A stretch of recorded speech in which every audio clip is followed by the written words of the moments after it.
வணக்கம். இன்னைக்கு நாம பார்க்க போற விஷயம், பல ஆயிரம் வருஷங்களா நம்பிக்கையோட ஒரு மைய புள்ளியா இருக்கிற ஒரு முக்கியமான கேள்வி. சில முக்கிய இறையியல் நூல்களை ஆதாரமா வச்சு, வாங்க இத பத்தி கொஞ்சம் ஆழமா பார்க்கலாம். சரி, அப்போ விஷயத்துக்கு வருவோம். நாம எல்லாரும் கேள்விப்பட்ட கதைகளை தாண்டி மெசியாவோட வருகைக்கு பின்னாடி இருந்த உண்மையான நோக்கம் என்ன? அதுதான் இங்க நாம கேட்க போற முதல் கேள்வி. நம்மகிட்ட இருக்கிற ஆதாரங்கள் என்ன சொல்லுதுன்னா, இந்த பெரிய விஷயத்த நம்ம 3 பகுதிகளா பிரிச்சு பார்க்கலாம். இதுல ஒவ்வொன்றும் அடுத்ததோட ரொம்ப நெருக்கமா சம்பந்தப்பட்டது.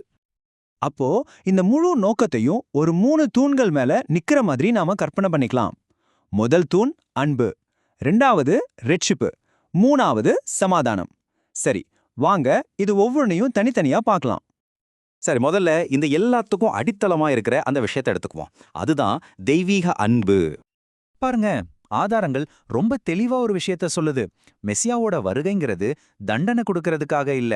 அதுக்கு பதிலா அது கடவுளோட எல்லையில்லாத அன்போட ஒரு வெளிப்பாடா இருந்துச்சு. இத விளக்கறதுக்கு அந்த மூல நூல்ல இருந்து வர்ற இந்த ஒரு வரி போதும்னு நினைக்கிறேன். பாருங்க, அந்த அன்பு ஒரு பெரிய பரிசு மூலமா எப்படி வெளிப்படுத்தப்பட்டதுன்னு இது ரொம்ப அழகா சொல்லுது. ஓகே, இப்ப நம்ம 2வது தூணுக்கு வருவோம். அன்பு தான் இதுக்கு பின்னால இருந்த உந்து சக்தினா, ரட்சிப்பு தான் இதோட முக்கியமான செயல். வாங்க அது எப்படின்னு பார்க்கலாம்.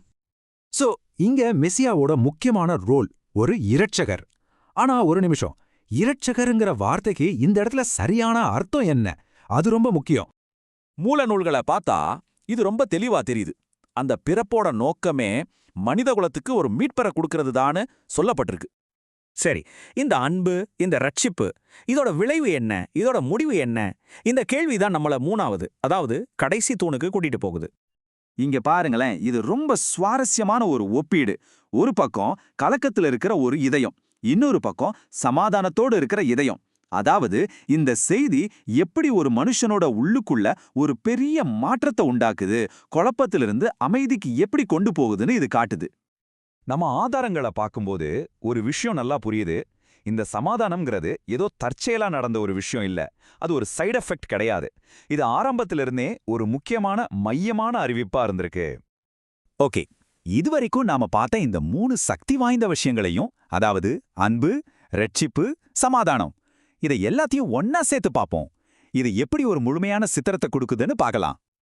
அப்போ சுருக்கமா சொன்னா இங்க ஒரு தெளிவான வரிசை இருக்கு இல்லையா? முதல்ல அன்பு வருது. அந்த அன்பு தான் ரட்சிப்புங்கிற செயலுக்கு உந்துதலா இருக்கு.